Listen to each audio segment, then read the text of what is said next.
He was married at 16 years old to his high school sweetheart. And by the age of 40, he was divorced.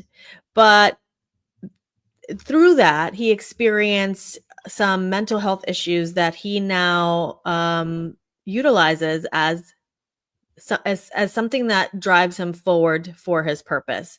I am here live with James Proten, and he's going to tell you all about it and how. And I hope that I'm saying this correctly, James, and how his experience with depression is kind of the underlying cause behind his mission and his work and his passion. But I don't want to forget to mention our sponsors we're so grateful for. And if you're watching on a screen that you can watch, but if you're listening, you must know our our sponsor is Black Aswad Coffee. You can get your own blend at blackaswadcoffeeco.com. Use the code awesome, all caps 15, to get a special discount. And know that for every ounce you drink, for every grain you pour, for every little bit that you brew, proceeds do go to benefit multiple different organizations that benefit those who are experiencing a mental health journey. I know that's a cause near and dear to James's heart. It's a cause near and dear to my heart. So I'm grateful for their sponsorship. So before I go on, I also want to challenge you to drink your drink every time you hear a baby, a dog, or a mama yelling. James did get to hear me say, "Hey, can you take them into another room?" before we were live. So, but that's life. That's how we record the show. And that's kind of the point, to be honest with you, to show up imperfectly as yourself. So James, I digress. Go for it. Who are you? And tell me your story. And then obviously I'll interject with different questions. Well, geez, that's a lot. So I'm James Proten. I'm born and raised in southwestern Pennsylvania. I've lived there my entire life. Um, Spent about a year or so in Southern California. Wasn't a big fan and came back. But so where to start? I had I had a tremendous upbringing. Grew up in Washington County. Wonderful childhood memories. No drama or anything. I do have to correct one thing though. I met my wife at Oh, you 16. met her at Married, 16. You didn't get married at but 16. we were married at 20. But and it was one of those things where I was the 70s. I had no idea what I wanted to do. I had just turned 17 years old, my senior year of high school, so I was nowhere near mature enough to be a husband and a father. So but here we are. It happened, and we made the best of it. And we were married 20 years, had three kids, um, and it didn't end well, but that was the beginning of that ending was the beginning of my journey, to be honest with you, because that's was what the way I responded to that divorce, the way I acted, the way I treated not only my ex-wife, my kids, everybody was just it was unacceptable. Wow, I I'm really glad that you're owning up to that. I mean, well, that's tough. yeah, it's 2020, right? In the Mm-hmm. moment, I was angry, I was frustrated, I was immature. I mean, even at 40 years old, I have to tell you, I was immature, and but it was not maybe entitled's a better word, but that's neither here nor there. But at the end of the day, that's what really drove me was kind of the motivation I needed to go and talk to somebody. And it was through that therapy that was diagnosed with clinical depression. And as it turns out, you know, the divorce didn't cause me to be depressed, and the depression didn't cause the divorce. Basically, what it was I've been depressed basically my entire life from what we've learned from the time I was a little kid. And you know, I'm like, nah, come on, little kids are happy. I mean, I was a happy kid. I wasn't depressed, but the foundation was there, right? It was there, and at that time in the 60s and 70s when I was growing up, it was a different world. I lived in the country. I grew up in the country, and we'd go out, especially in the summertime, we'd be gone all day. We would leave in the morning after breakfast and not come home until the street lights came on. Literally, that's not even a cliche. And I always tease my parents that from about 1971 to 76, they had no idea where I was. I was like, I, I was pretty much raising myself, and I had good parents. Don't get me wrong, but we had that freedom, from being rural, living in a small town, and just really living in a country that was totally unlike the one we live in today. Okay, Mm-hmm. so there wasn't that underlying fear or anger related to everything. So, Mm-hmm. but when I finally got the diagnosis, it was something. It was embarrassing at first. I won't lie to you. It was embarrassing. I was ashamed of it. It was something I looked at as weakness. Being weak and vulnerable was not something that I was used to, and it humbled me. It really did. And then that's when I started to really understand my role in that marriage and that divorce. And so not only that, but also that humility and that vulnerability opened me up to meeting my wife Terry Lynn, the love of my life. I would never would have met her otherwise. Um, I was on a very self-destructive path at the end of that marriage and coming out of that divorce. And not looking back, I didn't give anyone that I cared about what they needed from me to get through that divorce. So that was probably the pivotal point of my life journey to that up to then. Was I was really kind of an immature, selfish, and entitled, self-entitled human being. I wasn't, you know, I wasn't the person that I really wanted to be, nor the person that my parents raised me to be. So, I wanted to mirror, I'm sorry, not mirror, rather echo what you just said about the importance of therapy and the yeah, diagnosis, because I know through my own journey and the journeys of many of multiple of people that are very close to me, having that therapy and having that objective view of, hey, actually you're not chaotic. I mean, that this was for me. You're not, it's not that you're chaotic. Yes, you're chaotic yeah. and you own it, but you have ADHD. And so that was recent for me. And I had multiple people hint that at me, and I'd be like, I don't, what? I never said I had ADHD. What are you saying that I have ADHD? Yeah, yeah, And then yeah, having that diagnosis from a therapist, and then it is like, okay, that makes sense. But right. to your point, then I have somebody very close to me who received the diagnosis of OCD, and that was maybe decades prior. And he remembers going home and just crying and bawling his eyes out like he was broken. And Yeah. now you tell him he has OCD, and he's like, yeah, okay, yeah, that makes sense, right? Well, yeah, So it's that yeah. response. Yep. No, you're absolutely right. I mean, I went through that. I went through the same thing. I was in denial at first. No, there's nothing wrong with me. I'm not depressed. I'm happy. Look at me. I'm Hmm. enjoying myself. That everything's great. Um, but then I really dug in and understood what depression was and is, and I came to the realization that there's no cure for it. This is my normal for the rest of my life, right? Hmm.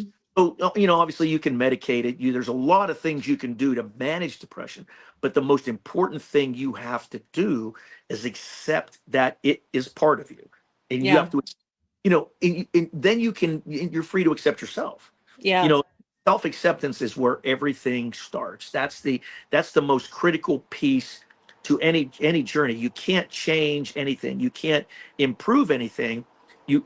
Unless you accept first where you are, who you are, and where you are right now in that moment. That's always going to be step one. And Yeah. you know, you can't. You shouldn't. You can't, but you shouldn't deny who you are. Yeah. And you know, that's where I started to embrace this. This is okay. This is me, and you know what? It's not that bad. I'm not a bad person. This is not. I'm not broken. This is just my normal is different than Marta's. My normal is different than my buddy Gary. So Hmm. then Yeah. you can focus forward and you can grow into who you are. I remember getting the diagnosis of my daughter who has autism, and prior to that, there was diagnosis of agoraphobia and panic disorder and social anxiety. And I honestly felt like I had, I don't even know the right word, Munchausen's. Am I saying that correctly, James? I think so. Munchausen. Yes, I think so. I Yes. felt like I was crazy. I felt like I hate to use the word crazy, but you guys know what I'm saying. I felt like I was going insane, like I was making this up. Like I would try to explain what was happening for my daughter, Hmm. and people would be like, I felt like people were cordial and graceful, but I felt like they must think I'm crazy or over dramatic, that I'm like making this up Right. because Right. I must love drama or something like that. But she truly cannot leave the house. She truly cannot get out of the car.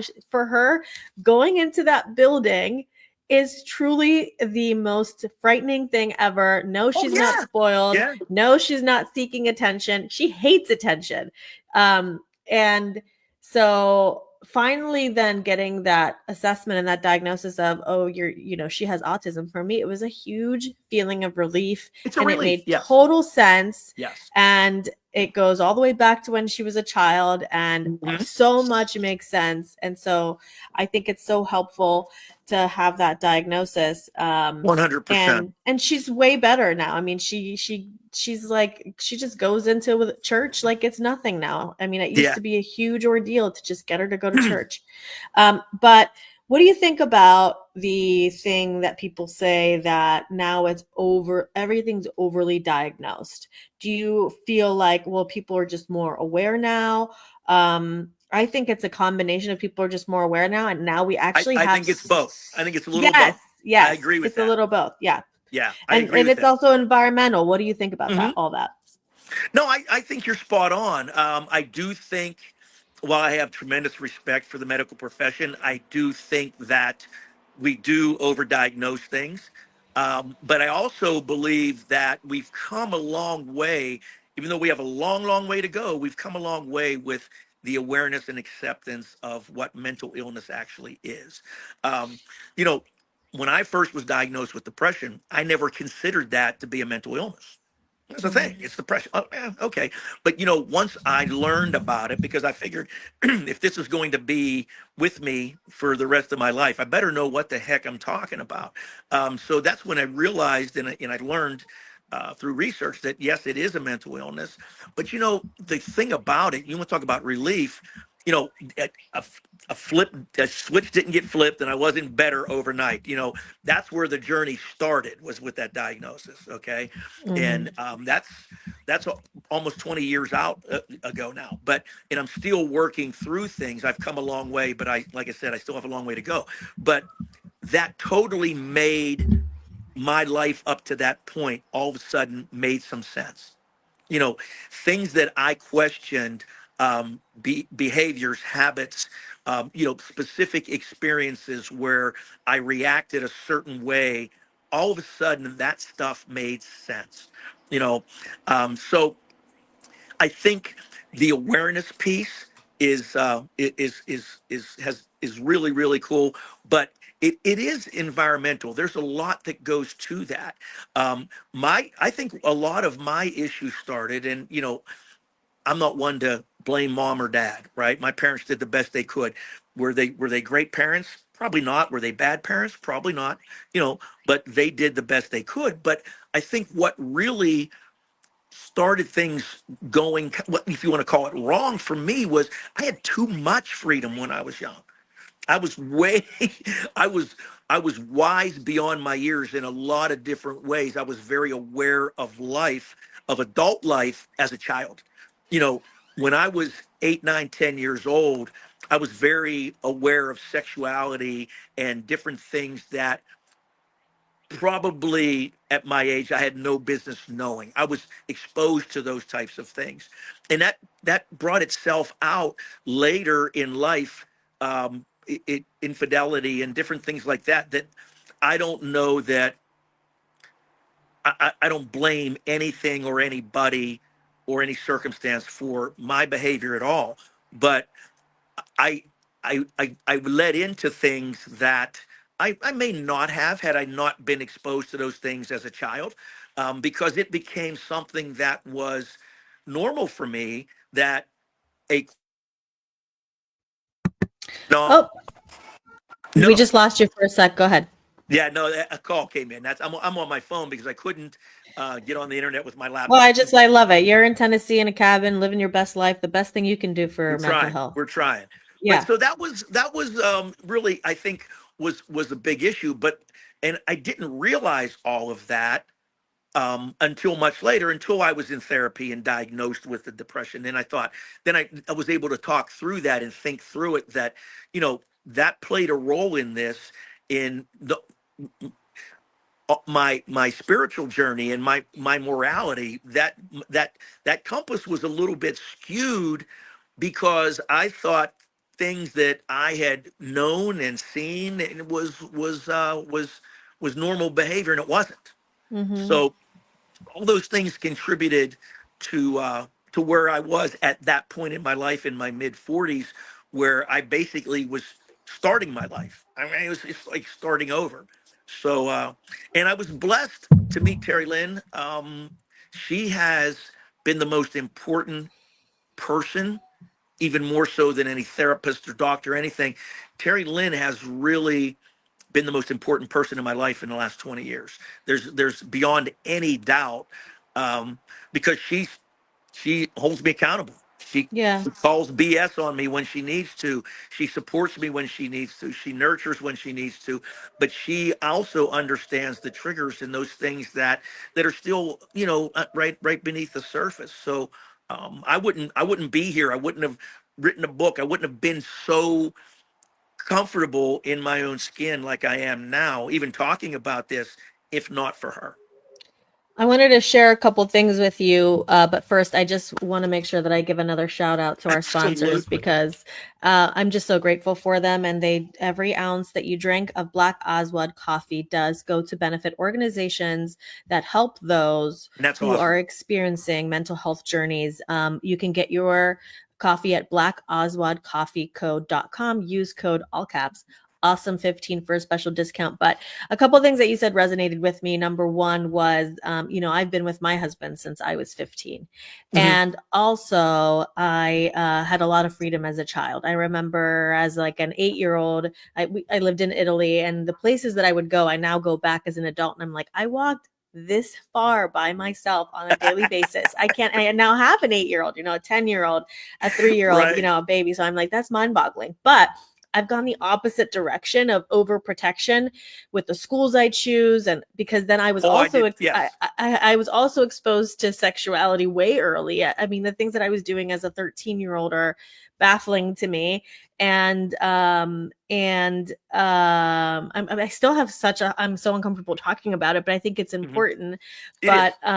so I've gone like with the overprotection and just and I notice though that I overcompensate now because but the reminder is that God's got you no matter what. Your journey, is Sure. there according to God's plan no matter what. So that helps me Right. to feel a little bit better. Yeah. um Yeah. but yeah, I just wanted to share those things with you because they were in alignment. But I'm curious what your relationship is now with your ex-wife and your kids. Has there been forgiveness, you think? No, not so much. Believe it or not, my ex-wife and I, Terry Lynn and I, live probably a mile from her and her second husband, and never ever see them for whatever Mm. reason. It's a small town, but we just don't cross paths. Mhm. So I don't know if that may be God's plan, because we just, at the end, we just weren't good together. Um, Mhm. my relationship with my kids are adults. They're what, 43, 41, and 39, and the two older ones will be 44 and 42 this summer. But and they have children of their own. They have families of their own. um, Terry Lynn and I have 12 grandchildren between us, six apiece. And she has two children, my stepkids, and they're everybody's awesome. And I've always been, from day one, Terry Lynn's children have accepted me, and her grandchildren as well, and I consider them to be my grandchildren as well. Um, but my kids, it's been a little bit interesting, because there hasn't been clear and concise communication, and I've never had this conversation with them, Mm. and that's on me. That's my situation. Um, they were teenagers when we when we split up, when we divorced, but they were never really we never really sat down and had a conversation. Even when things are good between us and we are communicating, we don't talk about it. We don't talk about how that felt and what it meant to them. And I think the one most important thing that I see now is that they needed to grieve that marriage ending. That was a loss for them, and I didn't give them that opportunity. And I should have been. I feel like I should have been more in tune with that, but I wasn't. My parents were married 60 years when my father passed away. They had been together 3 years before they got married. But I would honestly say I don't know that they had a great marriage, right? Mm. But yet they were married for 60 years, and and that really helped me put into perspective. I was married for 20 years.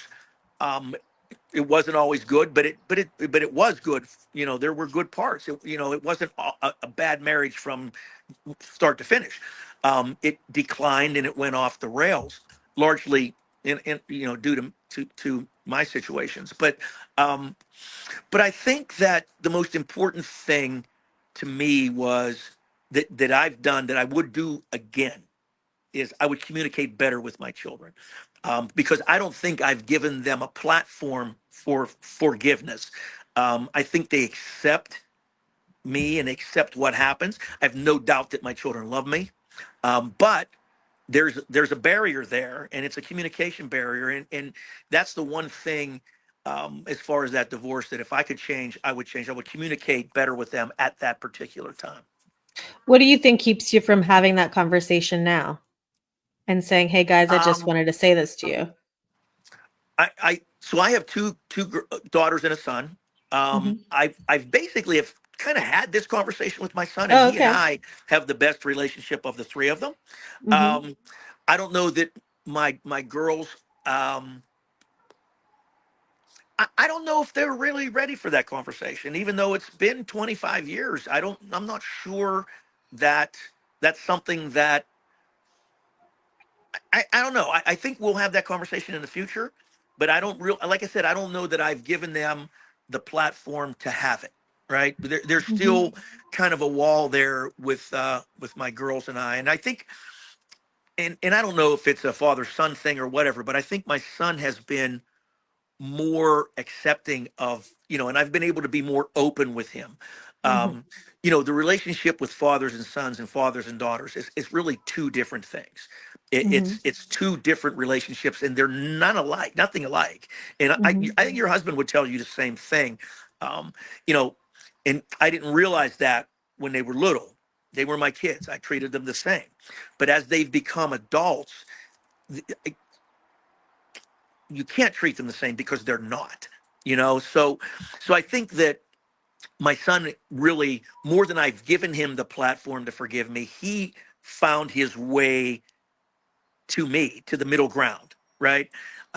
So I think we found it together, whereas my daughters and I, we just haven't got to that point yet. I think we will. I believe we will.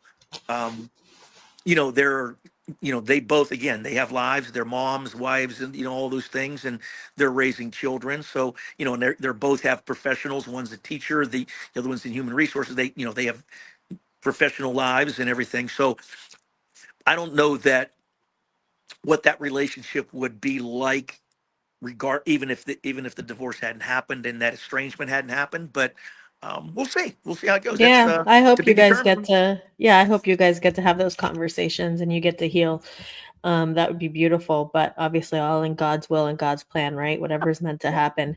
Um, I think I can agree with you that the relationship is different. I think my Mhm. mom was my best friend, my ride or die, and when Yeah, she passed, it's just a different relationship with my it dad. is.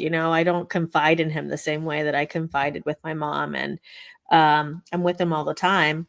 I'm his favorite. Just kidding, siblings, if you're listening to this. I'm just kidding.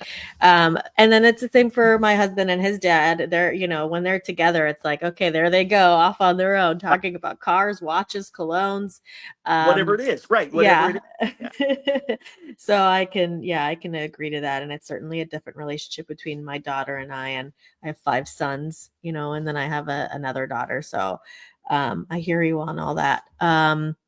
And I'm just going to continue advocating for people to, from a young age, get the mental help that they need. I think if I Yeah. had, and to your point, if I had gotten the diagnosis of ADHD when I was a teenager, I wouldn't have self-medicated as much. I wouldn't have thought I was so um, stupid, to be honest with you. I was failing all my classes. I was Right. Right. incapable of doing my homework and assignments, and people just chalked it off or chalked it up to she's just not, she's just a bad girl, and that's how I was labeled. And that's honestly how I was labeled. Like Yeah. the principals would have conversations with other people's parents of stay away from her. She's bad news. And so, imagine hearing that as a teenager and not Yeah. knowing at all, hey, you have ADHD. That's why you can't complete any of your courses. That's why you're failing classes. And that's why you're acting out and doing all these crazy things because you're seeking that Yep. feeling as an ADHDer of that curiosity and that energy and that Uh, spunk. So, yeah, that makes a lot of sense. That makes yeah, a lot of sense. And it's funny how like I said, hindsight's 2020. You can yeah, look back and you see so clearly, and it's like, why didn't I pick up on that in the moment? Why didn't I see that? Or understand it? And well, you're not thinking like that. I mean, you're just living your life. You're not thinking that things are that you're any different than anybody else. Well, well, maybe I don't do this very well, or I don't do that very well. But you don't realize that there's a root cause of that. There's something that's internal within you that is preventing you from doing this. Not that you can't, but so it, yeah. And I'm a big advocate for um, and I don't want to say therapy, whatever the case may be, but I think talking to your children when they're young and being honest with them and having the conversations where you can pull out of them things that could guide you along those lines. I never had intimate personal conversations with my parents. It was like, you didn't do that. That's not who they were. My father and I were very close as adults, but we didn't have that relationship when I was a kid. you yeah, know my father was a teacher in my high school. He's like the most popular teacher in the school. He was that guy, right? Everybody loved him. My buddies used to say, people, just strangers, man, you're so lucky to have him as your dad. He's so cool. He's this, that, the other. And I'm like, no, he's not. that's not right, the, that's not the, right, what you're, it's not the guy that I live with. right. I mean, it's like, Hmm. but it wasn't until later when I became an adult and had kids of my own that I realized, yeah, he actually was pretty cool. Yeah. It was And one you of those. understand the strain as a parent, Yeah, and the persona you have to I'm sorry, not inhibit, but exhibit outside of the four walls of your home, and how much it right, can drain you if you're not careful, and who right. you become when you're behind the comfort of your closed door. And I also want to touch base on one thing that you said, that your parents were married for, you said 50, 60 years. What was it? 60 50, years, yeah, 60 years. 60 years. Wow. And you said, and I don't know if that marriage was necessarily a good one. And this was a conversation we were having recently with my husband. He said something like, it's for better or for worse, for sickness or in health, for richer or poor. And I'm like, Yeah, yes, but people take that and misconstrue it. It doesn't mean that you just stay in it, whether you're mistreating each other, whether you're bringing the worst yeah. I don't even know what out of that each is. other. Whether you're bringing the worst out of each other, whether you're horrible to one another, it means that you work through it. Yes, You work through it. You don't just stay in it miserable and go, well, I'm succeeding because I'm staying in it. No, you've got to do the work and the effort to go, yes. each of you go 100% in for each other. Both of you take 100% accountability for the problems that arise and Hmm. come at them as team members. And also, by the way, that sound you heard, the show is completely raw and real, uncut, unedited. We show up imperfect to inspire you to show up imperfect as you are. When you lose your train of thought, when you don't have a script, when there's stuff going Yeah. on in the background that you don't even know. Well, I'm James, actually on the porch because I yeah, couldn't connect inside the cabin, so I'm sitting on the porch in a rocking chair. It's really cool, but for some reason, some gigantic truck just came down the road. I have no idea what it's doing around here. But anyway, I yeah, it apologize for was that. meant to But be. Who knows, yeah, right? but Um, along the lines of what you were saying, my parents were. It, I think they. I wouldn't say they were a team and they worked through it together, and that's how they made it that long. I honestly believe that they just came from a generation where divorce wasn't an option. uh-huh. You know, they were married in the Catholic Church. They were Catholics, and you, divorce wasn't even a word you talked about. So it just was never an option. So they did they love each other? I guarantee you they did. But at the end of the day, were they hopelessly in love and all those things?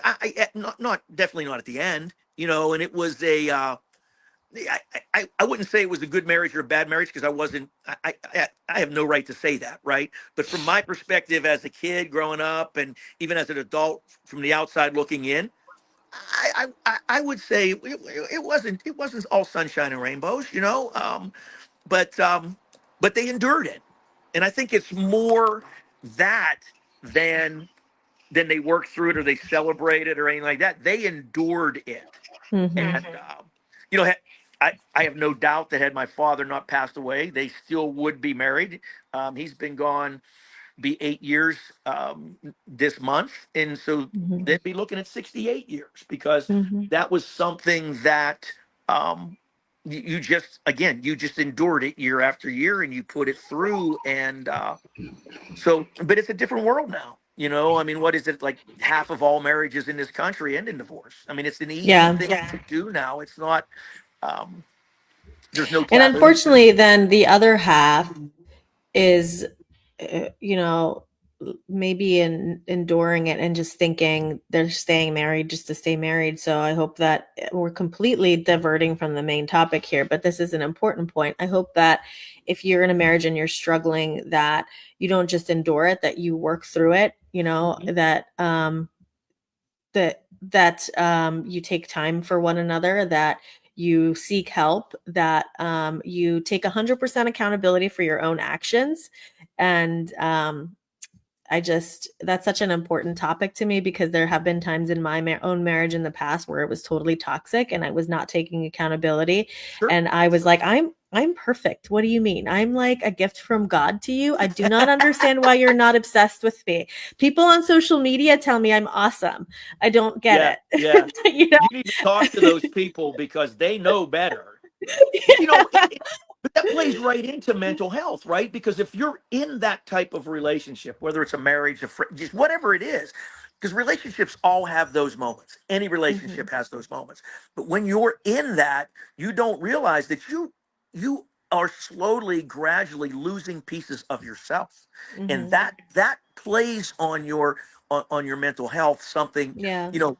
And if you don't pay attention to that, you get to the point where you look in the mirror and like, who the hell is that? You don't even know who's looking back at you. I've been there. I have, you know, been at a point where I didn't even know anything about myself. I couldn't have had a conversation like this because I was totally lost. And it was simply because I withdrew because the marriage was bad and I was trying to not have the arguments, not have the fights, the screaming and those things. So I withdrew into myself. And by doing that, I lost who I was.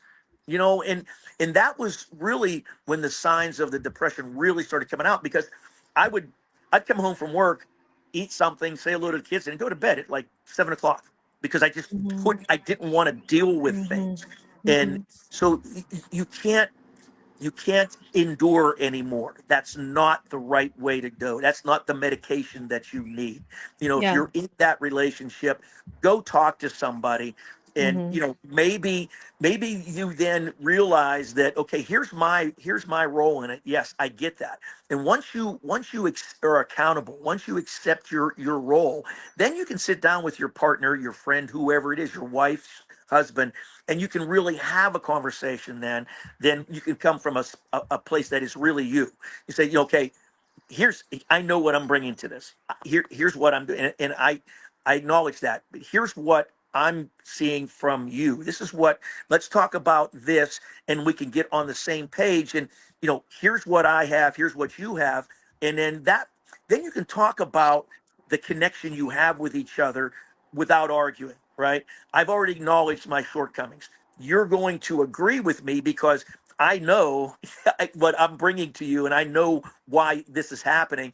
But you need to understand what you're bringing to me. So now everything's on the table. The cards are on the table. We can have an intelligent and rational, compassionate, and empathetic conversation with each other. And Yeah. then we can say, okay, are we at a place where we can forgive what's happened in the past and move forward, or are we really is it or are we at a place where we can't fix this? So, Mhm. but you have to have those types of honest conversations first with yourself, those accountability conversations. Then talk to somebody that is not your spouse, that is not somebody that's close to your situation, Yeah, which not is a friend, purpose. because friends are going to be good girlfriends most of the time. They're not But going to have the guts to. I mean, if they're a good but friend, they'll be like, "You've got a part in this," and you might not yeah, even want to hear it from them.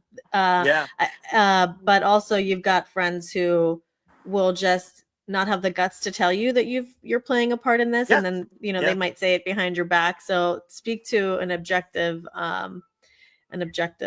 party that can And that honestly, has the knowledge of, hey, you're having a trauma response here, and yes, you think yes, you're yeah, having a trauma response. You take some accountability, and obviously there's two yeah, people in the marriage, so yeah. um But yeah, definitely go talk to somebody because if you keep it in, if you keep it between the two of you, it's just going to fester. It's only going to get worse. It won't mhm. get any better. You can't fix a problem between a couple. That couple cannot fix it. You have to have Yeah. somebody that, like you said, that has an objective view of it, a different perspective, if you want to have any chance in fixing it. And obviously we're speaking from a place of um we're speaking from a place that we're not talking about abusive relationships. I just always Right, like to add that right. disclaimer. That's not what we're talking about. Yeah. That's a completely different thing.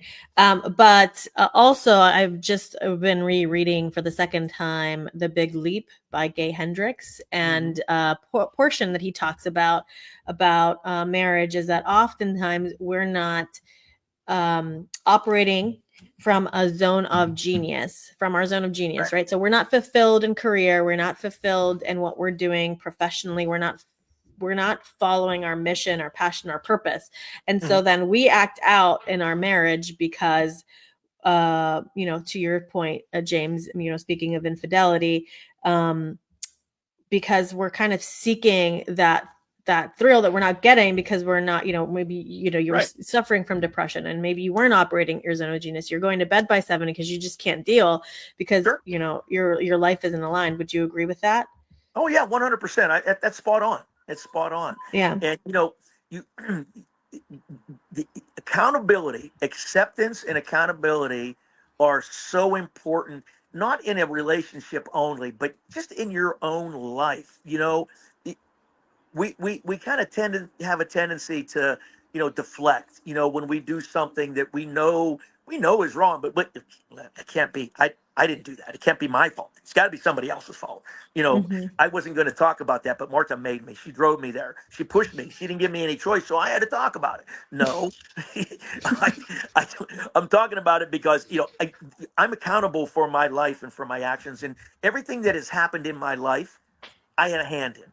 Nobody has done anything to me. You Right. know, this has been God's plan from day one, and I would not be the man I am today had I not gone through these things. I needed to Yeah. make these mistakes. I needed to do these things so that I could learn that that's not who you are or how you should be.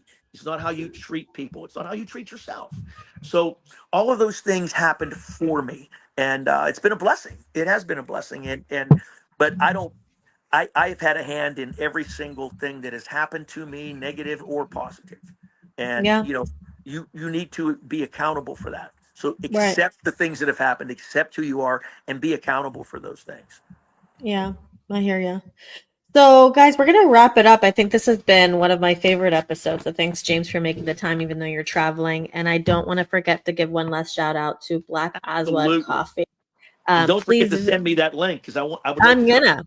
I would love for you to support them. They support us, guys. If you are feeling into the show and it helps you weekly to have a boost of positivity, to know that sometimes through hardship comes passion and purpose, please go to blackaswadcoffeeco.com, use code all caps awesome15, choose your favorite blend, and guess what, you guys, you can actually reach out to the owner and founder of Black Aswad Coffee Co. Tell them your favorite blend, say that you have talk about the nonprofit that you would like to benefit, that benefits the mental health industry, and they will partner with you on a fundraiser. So that is an option as well. Or you could just get your boost of coffee, get your boost of caffeine. And I am just like in such a good mood every There you time that I go. have the coffee and I come down to my desk. I have extra packages here for the purpose of the show, and it just smells so good. Guys, I'm your host, Marta Saray Greca. I help families find more money that already exists in their lives, how to grow it, how to protect it.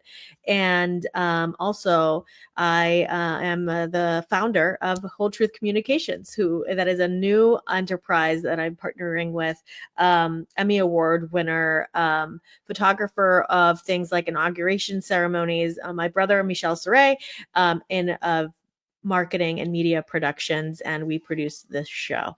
James, where can they find more about you, and what would you like them to do next to get more into, feel into more of your energy? Well, you can find me on social media anywhere, here on Facebook, James Proton, LinkedIn, Instagram, whatever your platform of choice may be. Um, I share a blog every morning on Facebook, and I do it probably 2 or 3 times a week on LinkedIn. If I I try to keep the ones that it apply to your professional journey on those. But so any there, I'm working on a website. It's oh well, updating our website, but it's jamesproton.com. I have my email is james@jamesproton.com if anybody would like to reach out and have a conversation. I wrote a book. It's called The Person in the Chair, Becoming Your Authentic Self. It's available on Amazon.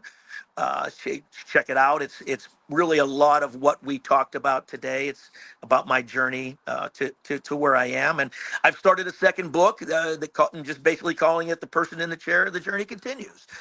So I'm kind of like where I've gone from there and moving forward. So I'd love to talk about these things because I don't know if I consider myself a mental health advocate, but I share my story freely so that people can see that, you're not alone. There's nothing to be self-conscious or embarrassed about. It's a thing. It's prevalent, and it's something that should be top of mind. If we should keep the conversation going. So thank you again, my friend. You are amazing at this. I love this. One Thank of my you. favorite conversations on our podcast was the one we had Oh, in your thank you. basement, which was When really I was cool. late from my massage and I was like, just go into my basement. Yeah, that was And we made awesome. it work. We made We it made it work. It work. was a Yeah. great show. So, Yeah. but no, thank you very much for having me. And I love this and let's keep the conversation going. Absolutely. And you guys, you know where to find me for funny parenting stuff. Go to Marta Saray Greca on my Instagram for knowledge on the marketing end of things, the content creation. Go find me on LinkedIn. And for conversations about my coaching practice, my 1 day business incubator, where we'll find all the answers for you through my minimalist method, getting to your goals through the quickest, easiest, simplest path. Because you guys, I'm not Cool. a patient person. I'm also kind of a lazy person. So I like to help you find the easiest way to your path, to your destined path and your goals. All right, guys, have a good day. Bye, everyone. Thanks, James. Thank you. Take care.